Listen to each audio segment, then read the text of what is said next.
Buen día, mi nombre es Hazel Leiva, soy estudiante de arquitectura en la Universidad Autónoma de Baja California y hoy voy a abarcar en este video un tema fundamental para la inclusión y la equidad, que son las normativas internacionales para la accesibilidad.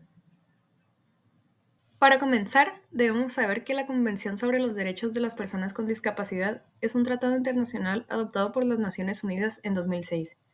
Este es un documento que reconoce que la discapacidad no es una limitación individual, sino el resultado de la interacción entre las personas y las barreras sociales, físicas o actitudinales que enfrentan.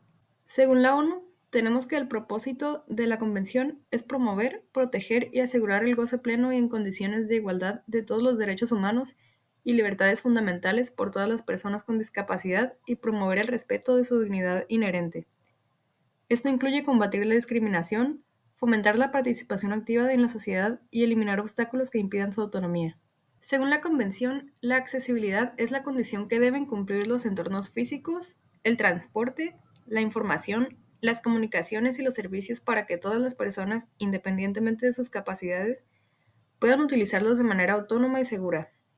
Esto implica, por ejemplo, el diseño de edificios accesibles, ofrecer formatos alternativos de comunicación como lo son el braille o la lengua de señas, etc.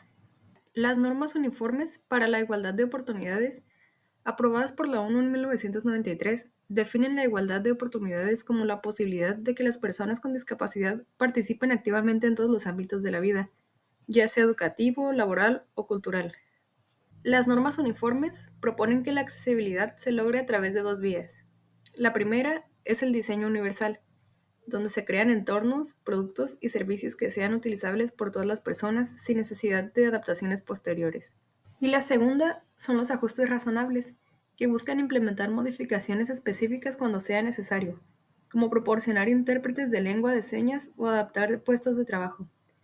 Además, destacan la importancia de la cooperación internacional para compartir tecnologías y buenas prácticas. En España, la Ley 51/2003, conocida como la Ley 2 de diciembre, de Igualdad de Oportunidades, No Discriminación y Accesibilidad Universal de las Personas con Discapacidad, busca garantizar que las personas con discapacidad ejerzan sus derechos en igualdad de condiciones. Su objetivo principal es eliminar cualquier forma de discriminación, promover la participación social y establecer condiciones básicas de accesibilidad en ámbitos como el transporte, la educación, las tecnologías y los espacios públicos. Ahora hablaremos de la definición e implementación de la accesibilidad en la ley española. Esta ley define la accesibilidad universal como la condición que permite a cualquier persona utilizar entornos, productos o servicios de forma práctica, segura y autónoma. Para lograrlo, establece plazos concretos para adaptar infraestructuras, exige la incorporación de diseños inclusivos en proyectos nuevos y promueve medidas como la formación profesional en accesibilidad. También pretende resolver conflictos relacionados con la discriminación. Por último, tenemos que existen tanto semejanzas como diferencias entre las normativas. Entre las semejanzas tenemos que ambos priorizan la no discriminación, el diseño universal y la participación activa de las personas con discapacidad en la toma de decisiones. Además, reconocen que la accesibilidad es un derecho, no un privilegio.